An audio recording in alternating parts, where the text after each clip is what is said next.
Radio J. Géopolitique le MAG. Steve Nadjar. Radio J. Jean-Loup Saman, bonsoir. Bonsoir. Et merci d'avoir accepté l'invitation de Géopolitique le MAG. Vous êtes chercheur associé au programme Turquie contemporaine et Moyen-Orient de l'IFRI, également Senior Research Fellow au Middle East Institute de l'Université nationale de Singapour et au think tank Atlantic Council. Et c'est justement dans ce dernier cadre que vous avez récemment analysé les effets diplomatiques de la victoire de Benyamin Netanyahou et de ses alliés aux dernières élections générales israéliennes. C'était le 1er novembre prochain. On va y revenir dans un instant. Mais une question d'abord plus générale pour démarrer, Jean-Loup Saman. Quelle lecture faites-vous du retour au pouvoir de Benyamin Netanyahou ? Est-ce que vous vous y attendiez ? Alors, en fait, je pense que beaucoup de gens, depuis finalement l'annonce de ces nouvelles élections, s'y attendaient. Les sondages donnaient finalement depuis le début Netanyahou en tête. La véritable question, c'était si Lapid arriverait à bloquer l'arrivée de Netanyahou.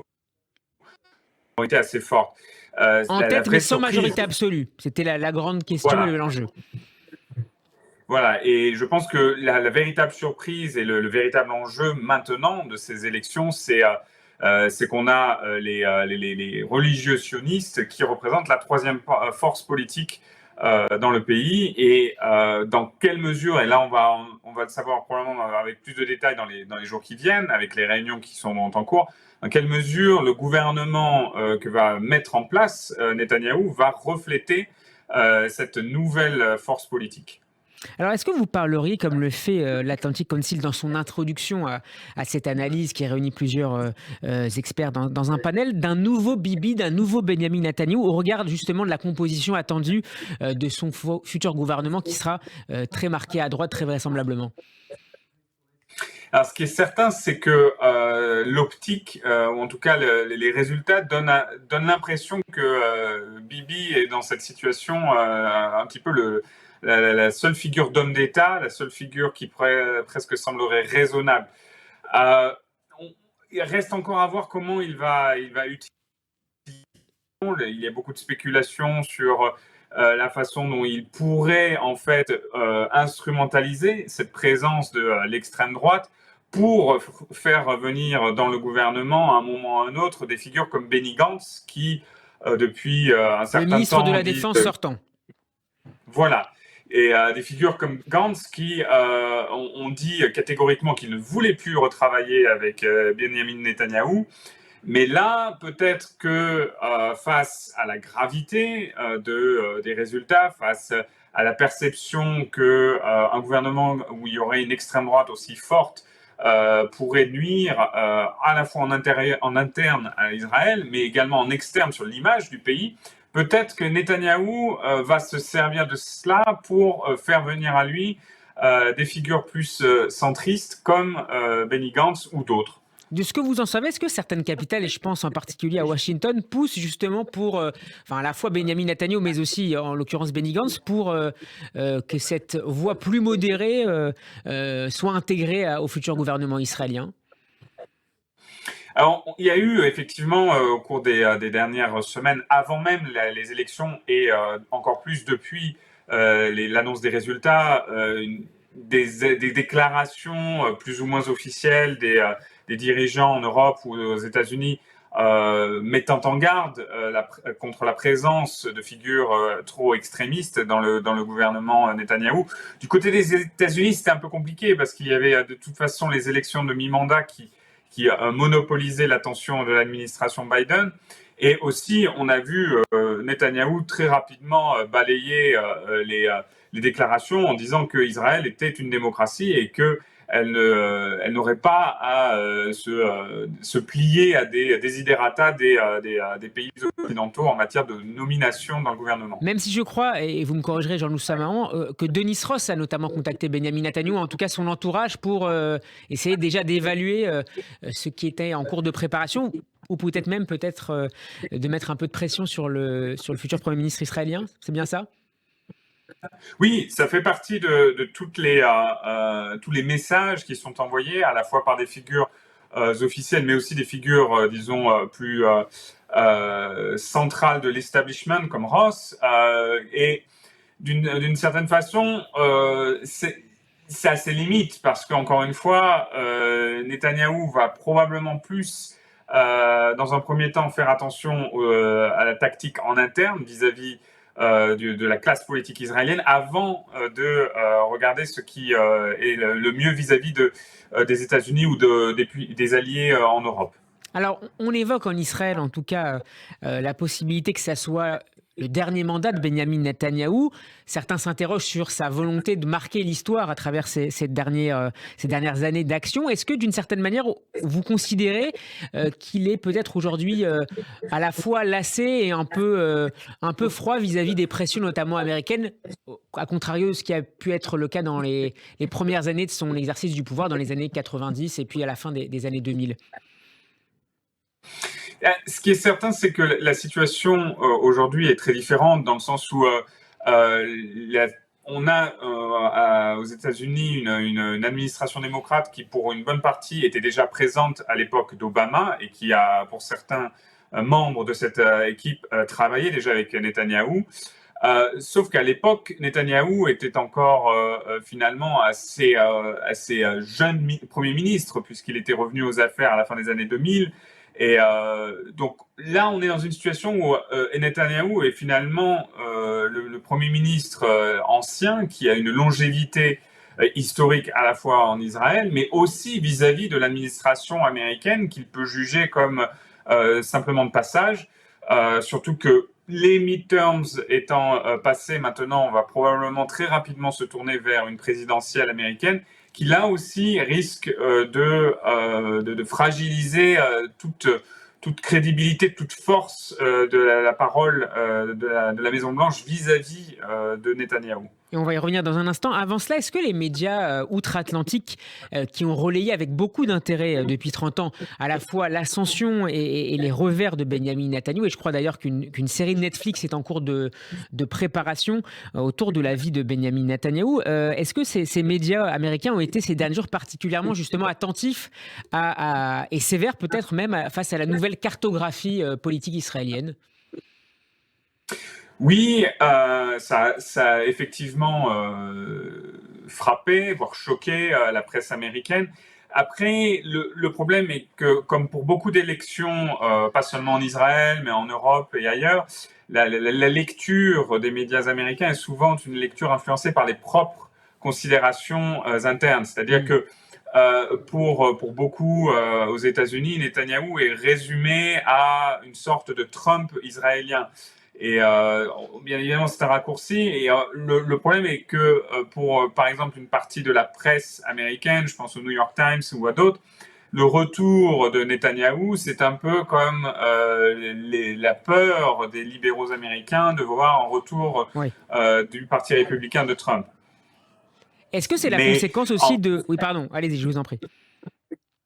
Non, c'était juste pour souligner aussi que à travers ce prisme, on va voir, disons, une lecture qui met en avant l'idée d'un fascisme israélien. C'est le terme qui a été employé à plusieurs reprises par les médias américains, qui, à mon avis, ne nous permet pas véritablement de comprendre ce qui se joue en interne en Israël. Et c'est encore une fois ce que je voulais dire par rapport à cette idée que les médias américains ont une loupe qui est propre au contexte américain, qui va être une loupe déformante quand il s'agit de lire les élections israéliennes. Est-ce que cette loupe déformante, justement, pour reprendre votre expression, est-ce que ce prisme est aussi la conséquence directe du très fort rapprochement, de la très grande proximité entre 2016 et 2020, entre Donald Trump et Benjamin Netanyahou, avec peut-être une prise d'écart par rapport à la question bipartisane qui avait été jusque-là la question israélienne aux États-Unis?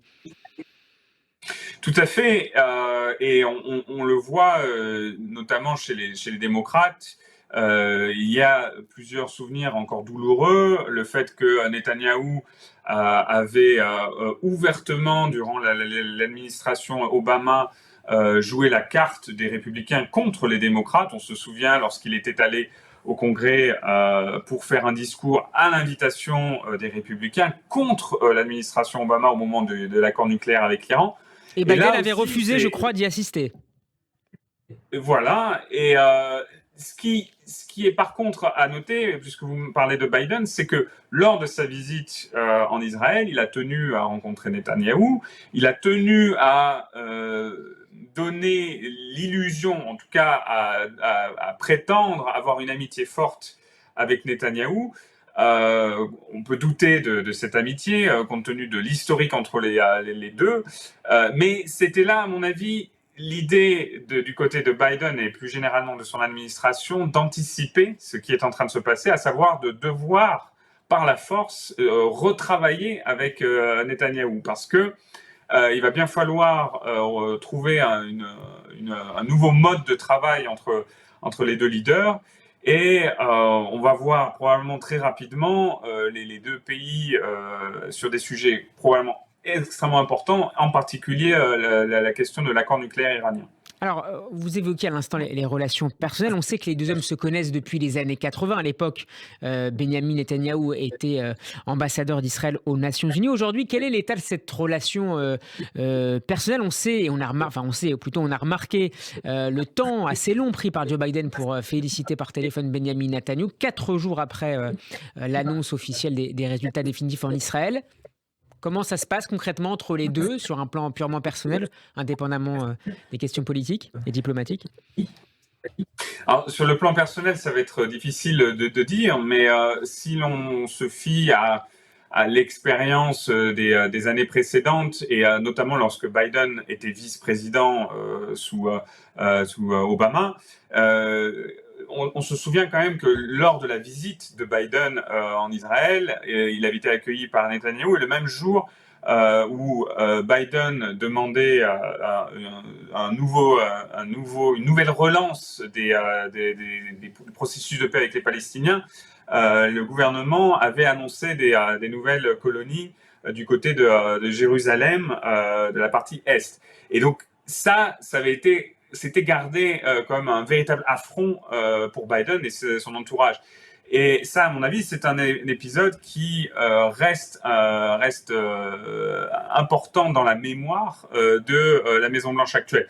À partir de là, Biden est un homme politique qui, en tout cas sur le plan interne, a toujours souhaité maintenir une approche pragmatique. Il a toujours, en tant que parlementaire américain, souhaité travailler avec les républicains. Donc on peut penser qu'il aura à cœur de garder un lien avec Netanyahou, ou du moins éviter, disons, la personnalisation, la dégradation des relations qui avaient été à l'œuvre durant la période Obama.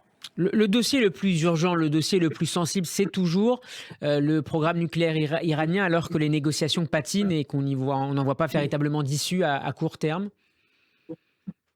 Exactement, et d'une certaine façon, la question du gouvernement de Netanyahou n'est pas l'élément qui va changer la donne, dans le sens où les négociations sur le nucléaire iranien sont, comme vous dites, au point mort depuis plusieurs mois, pour diverses raisons. Et là, on doit encore attendre les résultats des élections de mi-mandat. Mais ça semble difficile d'imaginer un congrès si on a une Chambre des représentants avec une majorité républicaine et de l'autre côté un Sénat. C'est encore indécis, mais dans tous les cas, il n'y aura pas une majorité tranchée du côté démocrate, ça c'est certain. Ce qui, dans tous les cas, on a du mal à imaginer Biden pouvoir faire approuver par le Congrès un accord nucléaire. Et d'une certaine façon, la question se pose même plus parce qu'on n'est pas encore arrivé à un contenu qui puisse convenir, ne serait-ce qu'à un niveau diplomatique entre les deux parties. Donc là, encore une fois, la question du gouvernement d'Israël peut-être complique les choses, mais n'est pas l'élément qui va véritablement mettre un terme à l'accord. Est-ce qu'il existe un plan B côté américain en cas d'échec et de blocage de ces négociations ? On n'a pas connaissance d'un plan officiel, mais très probablement ce que l'on vit depuis un certain nombre d'années, à savoir le renforcement du dispositif militaire américain. Il est possible, si on en arrive à un moment, à une situation où l'accord est officiellement abandonné et où l'Iran décide d'aller encore plus loin dans la militarisation de son programme, la véritable question après, ce sera: est-ce que les États-Unis entendront redéployer, renforcer leur présence, que ce soit en termes de militaires, de soldats, ou en termes de matériel, notamment défense aérienne et ainsi de suite. C'est une question qui se posera peut-être moins pour Israël que pour les pays du Golfe, mais en tout cas qui risque d'être à l'ordre du jour si on arrive à un moment, à une situation officiellement d'échec de l'accord. Sans passer néanmoins par le Conseil de sécurité, où on peut imaginer désormais que la Russie pourrait mettre un veto à toute sanction supplémentaire vis-à-vis de Téhéran, alors que les deux pays se rapprochent sur le front ukrainien. Et alors, c'est difficile là aussi d'imaginer, ça dépendrait vraiment du scénario dans lequel on se trouve. Ce qui est certain, c'est que à l'heure actuelle, les Russes ne seront pas désireux de faire le moindre cadeau à l'administration Biden, et en particulier sur le dossier iranien. Un semblant de déconnexion entre les deux dossiers, le dossier ukrainien et le dossier du nucléaire iranien. Les Russes n'avaient pas bloqué l'avancement du dossier, mais le fait que l'Iran soit devenu le régime iranien soit devenu lui-même un acteur du conflit ukrainien à travers son aide militaire à la Russie, là aussi ça complique les choses, et on a du mal à imaginer que le Conseil de sécurité puisse trouver un point d'achoppement sur le nucléaire dans un tel contexte. Et quand bien même, d'une certaine façon, on aurait un accord au niveau du Conseil de sécurité pour de nouvelles sanctions, oui, je ne suis pas certain qu'un nouveau cycle de sanctions économiques à ce stade puisse vraiment résoudre la problématique du nucléaire iranien. Jean-Loup Saman, je rappelle que vous êtes l'invité cette semaine de Géopolitique Le Mag. Certaines voix se demandaient ces dernières semaines si un échec des démocrates américains au mi-terme, les élections de mi-mandat de mardi dernier, ne contraindrait pas même Joe Biden à se concentrer sur les affaires internationales. De ce point de vue, vous en avez dit un mot tout à l'heure, est-ce que l'absence de vagues rouges, de vagues républicaines au Congrès, et en particulier au Sénat, va au final, au contraire, pousser le président américain qui pourrait se présenter en 2024, c'est ce qu'il a suggéré hier soir, le contraindre et le pousser à tenter précisément de limiter l'inflation, de se concentrer sur les questions économiques intérieures, l'inflation qui sera très probablement là aussi l'un des thèmes forts avec le pouvoir d'achat de la présidentielle de 2024 aux États-Unis. Oui, tout à fait. Et le fait que Biden ait insisté sur la possibilité ou en tout cas la confirmation qu'il souhaitait se représenter à l'élection n'est pas anodin. Ça signale bien qu'on est dès maintenant dans un calendrier qui a pour finalité l'élection présidentielle. Ce qui est certain, c'est que à l'heure actuelle, hormis le dossier de la guerre en Ukraine, l'international n'est pas un sujet central des débats politiques aux États-Unis. Ce qui va probablement monopoliser l'attention, c'est l'inflation, c'est la situation économique, avec la peur de la récession. Et donc là aussi, d'une certaine façon, le Moyen-Orient, d'un point de vue général, et l'Iran en particulier, ce ne sont pas des sujets sur lesquels l'administration Biden souhaitera se mobiliser. Et on l'a vu aussi déjà, d'une certaine façon, au cours des 2 dernières années, sur la position assez modeste que l'administration Biden a pu avoir sur les conflits à Gaza, que ce soit en juillet dernier ou l'année dernière entre Israël et le Hamas. À chaque fois, on a eu une position de la Maison-Blanche qui était très, très limitée, qui s'est bornée à rappeler des fondamentaux sur l'idée que les États-Unis soutiennent la sécurité d'Israël, mais en même temps travaille à la paix dans la région et ainsi de suite. Mais on a bien vu à travers le peu d'activisme de l'administration qu'il n'y a pas la volonté, il n'y a pas d'aspiration pour une politique au Moyen-Orient de cette administration. Alors, je voudrais vous faire réagir maintenant aux déclarations de Benjamin Netanyahu lors de son dernier échange lundi avec Joe Biden. Je cite le chef de l'opposition et le futur Premier ministre israélien. « Nous apporterons encore plus d'accords de paix historiques.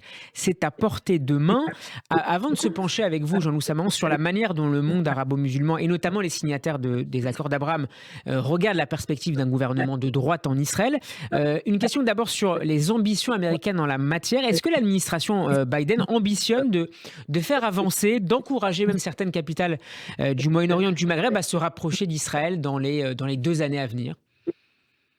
Oui, c'est évident que pour le coup, on est sur un sujet, un des rares, où on trouve une certaine convergence entre les républicains et les démocrates, à savoir favoriser, promouvoir le processus de normalisation entre Israël et les pays arabes.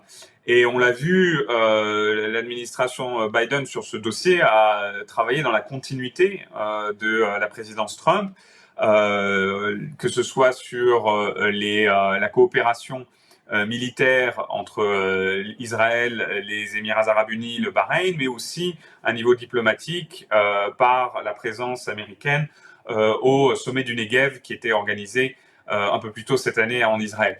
À partir de là, les progrès que Netanyahou promet vont aussi dépendre, pour le coup, de l'identité de son gouvernement. On a vu déjà que la victoire, ou du moins le résultat assez fort de l'extrême droite israélienne, pousse aujourd'hui les pays arabes, et en particulier ceux qui ont signé les accords d'Abraham, oui, à une certaine réticence vis-à-vis du futur gouvernement. On a clairement une appréhension sur ce que va faire ce nouveau gouvernement.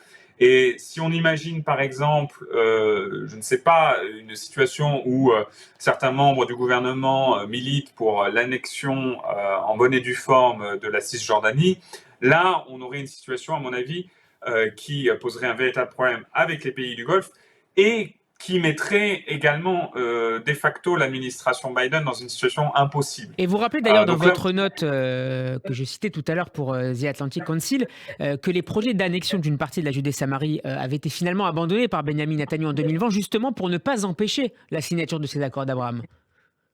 Exactement. Et c'est ce pourquoi, pour avoir moi-même été aux Émirats arabes unis il y a un mois, c'était déjà clairement, quand on parlait aux gens à Abu Dhabi à ce moment-là, alors qu'on avait les élections israéliennes en ligne de mire, c'était leur angoisse, enfin c'était leur appréhension claire et nette. Qu'est-ce qui se passe si le gouvernement futur de Benjamin Netanyahou relance ces projets d'annexion, parce que d'un point de vue des Émiriens, ils ont mis en avant les accords d'Abraham, que ce soit pour leur population ou les pays arabes partenaires, comme un moyen de prévenir l'annexion. C'était finalement le seul élément, le seul argument pour dire que c'était un accord de paix pour les Émiriens. Et donc là, si on est dans une situation où on a pas forcément Netanyahou, mais une partie de son gouvernement qui laisse entendre que le projet va être relancé, ça va poser problème pour la coopération entre Israël et les pays du Golfe. On n'en est pas encore là. Pour l'instant, d'un point de vue officiel, les Émiriens, comme les Bahreïnis, n'ont pas indiqué la volonté de suspendre la coopération. On l'a vu au jour le jour, on voit le flux de cette coopération, que ce soit sur le plan économique, diplomatique. Donc encore une fois, on est sur de la spéculation en fonction du futur gouvernement. Mais est-ce que certaines capitales ont déjà transmis des messages, soit au gouvernement sortant de Yair Lapid, voire même directement au camp Netanyahou, sur ses préoccupations? Alors, Du côté des Émiriens, oui, il semblerait que au niveau du ministre des Affaires étrangères, Cher Abdallah, qui est le frère du président Mohamed bin Zayed, on a envoyé lors de sa dernière visite, on a envoyé un message clair à Netanyahou de prudence vis-à-vis de l'intégration de membres de l'extrême droite dans le gouvernement. Est-ce que ça veut dire, pardon, j'ouvre une mini parenthèse et je vous laisse poursuivre, est-ce que ça veut dire que ces derniers 16 mois, Benyamin Netanyahou, alors chef de l'opposition, continuait régulièrement à échanger avec des responsables, notamment émiriens? Oui, ce n'est pas vraiment une surprise, dans le sens où du côté des Émiriens, il y a une compréhension, je pense, assez fine de la position de Benjamin Netanyahou dans l'establishment israélien, et d'une certaine façon, ils ont tout intérêt à échanger avec lui. Après, ce que je voulais ajouter, c'est que l'information selon laquelle Cher Abdallah a envoyé ce message a été ensuite niée, réfutée par les autorités émiriennes. Mais ce qui est certain, c'est que en off, de manière officieuse, il y a des échanges sur ce sujet. Après, je pense que les Émiriens, les Bahreïnis sont dans une situation un petit peu comme les Européens, comme les Américains, à savoir dans l'attente. Ils scrutent les échanges en cours aujourd'hui et dans les jours à venir, en espérant que Netanyahou saura faire montre de pragmatisme et ne pas laisser une place trop importante à ses membres les membres les plus dérangeants de sa coalition. Parmi d'éventuels signataires, et ce sera ma dernière question, Jean-Loup Sama, on évoque parfois le nom du Qatar. Est-ce que ça vous paraît une piste crédible ? Pas vraiment. Le Qatar d'une part, le Qatar à l'heure actuelle n'a pas vraiment indiqué publiquement la volonté de normaliser ses relations avec Israël. Ce qui est certain, c'est qu'il y a des relations avec Israël historiquement depuis les années 90, avec d'abord un bureau de représentation commerciale. Mais aussi, et c'est peut-être le plus important, le Qatar est le pays du Golfe qui est le plus important sur le dossier de Gaza. Avec le financement d'infrastructures importantes dans la bande de Gaza. Voilà, et donc c'est un interlocuteur qui est nécessaire pour les échanges indirects avec le Hamas.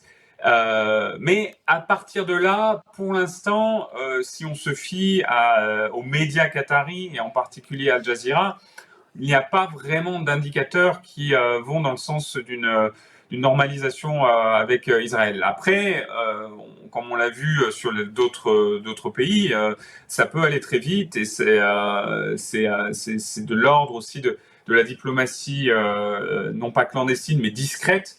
Ça peut se révéler rapide et on peut voir des choses arriver. Mais en tout cas, à l'heure actuelle, on n'a pas d'indicateur concret sur le plan public que le Qatar irait dans cette direction. Jean-Loup Sama, on va se séparer en musique, c'est une tradition dans Géopolitique le Mag. On écoute le dernier titre de l'une des étoiles de la scène musicale israélienne, elle s'appelle Noa Kirel. Son titre s'intitule Pantara, littéralement Panthère, la très populaire Noa Kirel, qui s'est affichée quelques semaines avant les élections en Israël aux côtés de Benyamin Netanyahou. Jean-Loup Sama, merci encore d'avoir été avec nous. Je rappelle que vous êtes chercheur associé au programme Turquie contemporaine et Moyen-Orient de l'IFRI, également Senior Research Fellow au Middle East Institute de l'Université nationale de Singapour et à l'Atlantic Council qu'on a cité tout à l'heure. À très bientôt sur Radio J. Merci à vous.